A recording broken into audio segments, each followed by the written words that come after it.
And that's why we're seeing from the research that's all reported in the longevity book globally that small amounts of high-quality food are what let us flourish. Study after study after study. Isn't that amazing? But don't try that first. If at first you have to overeat salad, it's a hell of a lot better than pork chops. A whole lot better than gallons of Haagen-Dazs, which, not Haagen-Dazs, Breyers, which I used to eat. A whole lot better than all of the stuff that you used to eat in the past. Now, those of you that are in the conquest of a disease have to be what? Not only careful, but completely ethical. Those of you who are not sick have time. You can say, okay, in 2 years I'll be there. Now, when I go to France, I've learned this, because you can never tell the French what to do. Any of you French here? You always have to say, this is a possibility. And once you say that, they'll listen. You say, this is what you do, like an American, they'll all run away and say, we're not going to do that.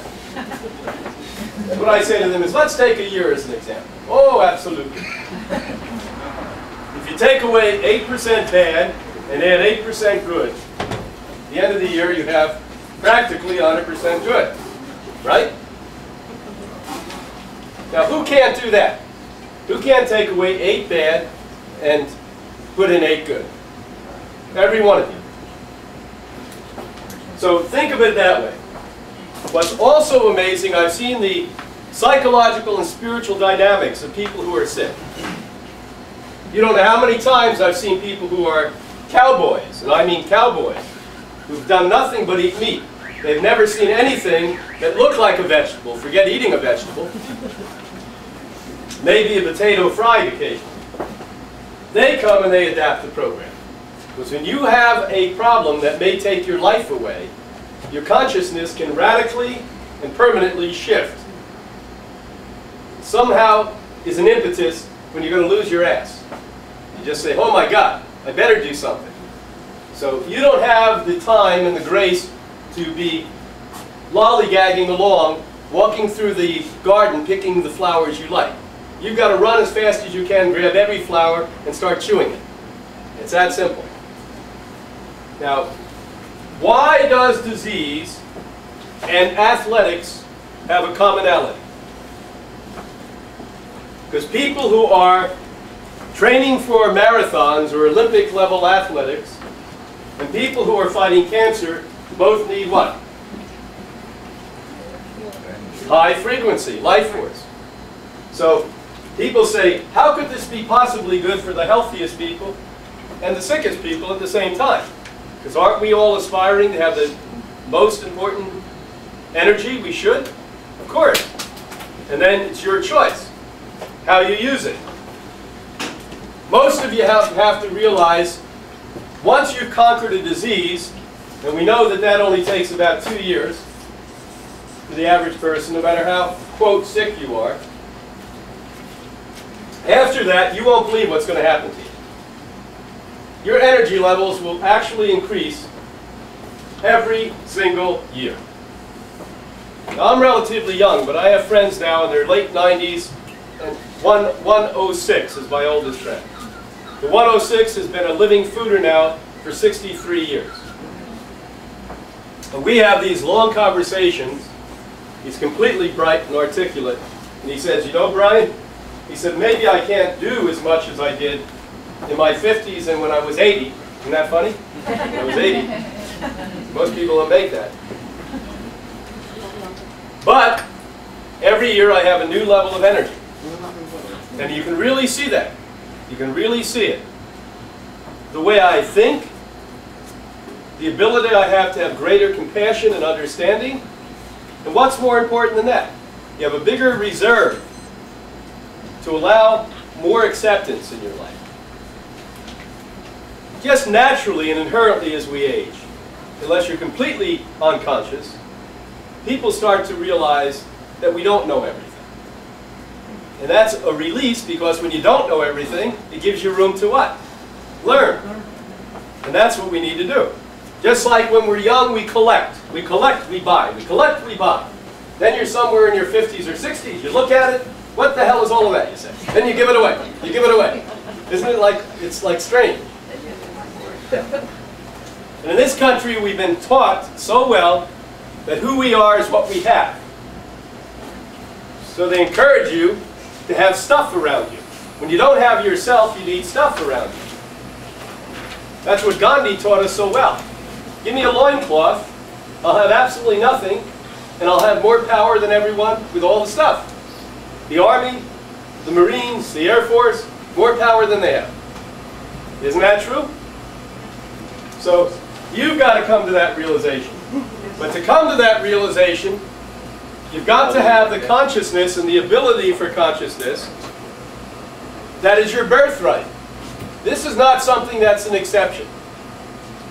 Every single creature on this earth, except domestic animals and animals we've displaced, like the poor pigeons, eat 100% raw food diet. You realize that? Every single creature on this earth, except the poor animals we displaced, and humans, eat 100% raw diet. The organization for 51 years, the oldest health organization on the earth that has done clinical research daily for 51 years, show what happened when we put you on raw food. Now, just because we put you on raw food, the punchline is, it doesn't make you have a life.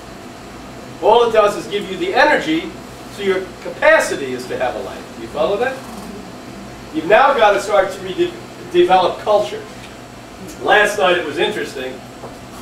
I was speaking in Manhattan at a place, a Society for Ethical Culture. And I thought, this is really strange. But they have to have a society for ethical culture because nobody has it. Isn't that weird? Nobody's ethical and nobody has culture. So, we've got to develop those ethics that you weren't trained to have. You may have had good parents, loving parents, but they really didn't know how to train you in ethics. Did they? Culture, my God, what we think is culture in this country is a joke. It really is a joke. What we need to do is to understand culture is the roots of who we have come from and where we are going. And once you have developed the energy possibility to live at a human level, and that's what we're talking about, we're trying to get to a human level, we can develop the ethics and culture at that point. So today we spoke about what? How do you get what? Life force. And how do you get what? Now what we're going to do is answer questions. We'll start in the very back of the room. Stand up. If you have a question, yell. Brian? Yes? In your last book, I thought that you listed the foods that had the most life force. Yes. And I noticed that you mentioned some fruits, some Yes. tropical fruits that I normally don't hear you talk about. Normally you talk about the green foods and the sprouts. I don't remember which ones, but I was a little confused if you were suddenly recommending to eat those fruits. No, what we did is measure the electromagnetic frequency of different foods. As you know, when people are in the conquest of sickness, they have to come off all forms of fruit.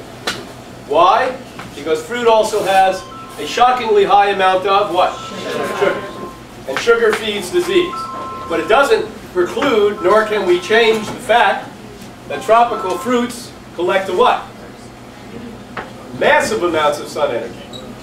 So mangoes and papayas and pineapples have shockingly high amounts of frequency. So when a person is well, minimal amounts of those foods are encouraged. Not when you live in New York City, though.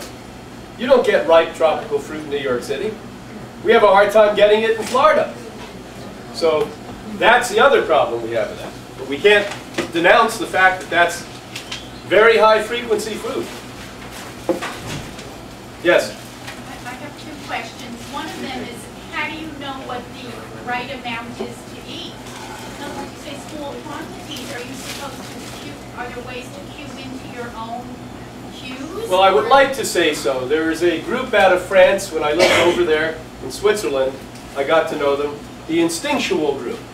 They believe that if we are instinctual, we'll eat what we're supposed to. Well, at one point, if I were instinctual, I would be eating a lot of candy bars.